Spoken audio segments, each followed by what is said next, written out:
In this tutorial, you'll learn how to use the sharpening features in Lumenzia. Before I even click on the sharpen button, notice that when you hover over it, the tooltip shows several shortcut keys.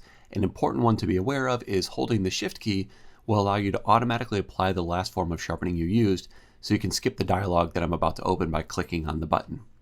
Within the sharpening dialog, there are two areas. There are the sharpening tools up top to actually add sharpening to your image, and then below are the edge protection options, which allow you to help remove edges from a selection to remove halos, which you can apply after you've created sharpening. This will be covered in a separate tutorial. We're just going to look at the sharpening options in this video. The first decision you need to make is whether you want the output of the sharpening to be on a new layer or as a smart object. Notice when you choose smart object, surface blur is not available. If you choose a new layer, a flattened copy of the image will be placed on top, and you can then blend it in selectively as you like. You can, for example, choose to use blend if to the highlights, midtones, or shadows if you want to sharpen specific tones in the image. If you create a smart object, you'll of course have a smart filter mask, and you can still target it through the smart filter mask. I generally prefer the smart object approach because it allows you to go back and make changes after the fact. For example, in this case, there's a tripod in the background, so after we sharpen it, I'll show you how you can go back, remove that tripod, and the sharpening automatically flows through. So I really like the smart object approach because it gives you more flexibility and you don't have to redo the sharpening later. There are three methods of sharpening which are optimized for landscapes. There's deconvolution, which should be applied as a first form of sharpening before you apply any other sharpening either in RAW or in Photoshop. The purpose of deconvolution is to offset loss of sharpness that can occur as light passes through your lens or an anti-aliasing filter in your camera. Generally speaking, an amount between about 30 and 50 is very good, though if you use a smart object, you can always tweak it after you've created it. High pass sharpening is probably the most commonly used form of sharpening for landscapes. It's a great method of creative sharpening. You can also apply it after you've applied deconvolution if you like. Smart sharpening is something that I've designed to help suppress halos, so it gives you creative sharpening like high pass, but it's designed to help minimize the halos you might see in the image. It also adds a small amount of clarity. And then if you're doing portraits, the surface blur is designed to help extract detail without causing other unwanted artifacts for portraits. So in this case, I have an image that has zero sharpening that's been applied in the raw phase, no sharpening's been applied in Photoshop. I want to start with deconvolution, and I'll use an amount of 50 in this case. Just click on deconvolution, and you can see that the image has been converted to a smart object, and the camera raw filter has been used to apply the deconvolution sharpening. We'll get into that in just a moment, but let's first take a look at what's actually happened to the image, zooming into the detail and then hitting Control or Command Z from before to after. You can see that there is a tremendous amount of additional detail that's been extracted from the rocks here in the deconvolution sharpening version of the image. Also notice that we don't see a lot of halos along the edge, which is one of the nice features about deconvolution sharpening. It tends not to bring out too many halos.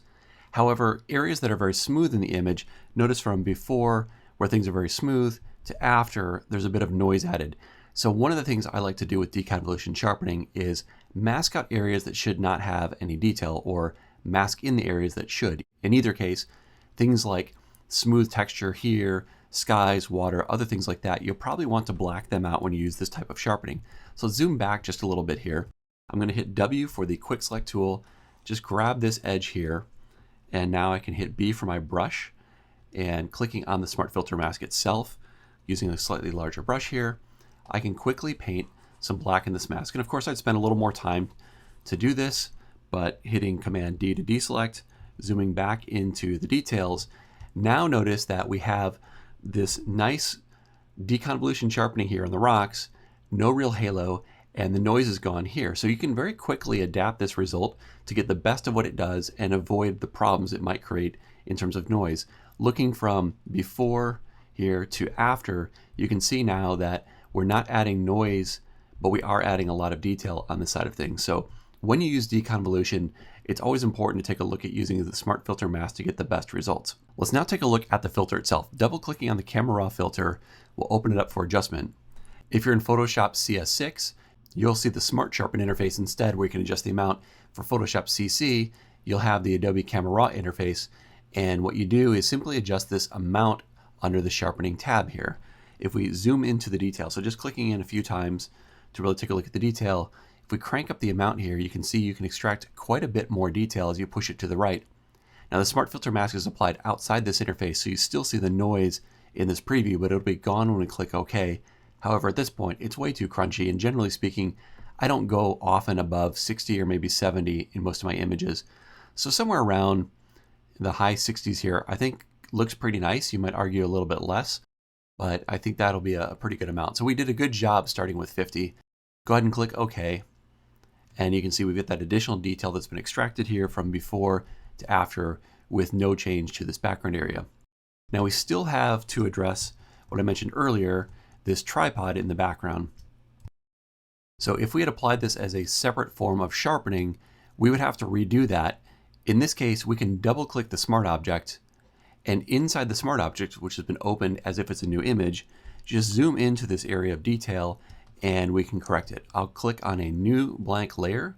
We'll call this clone, hitting J for the healing brush, and just quickly sampling.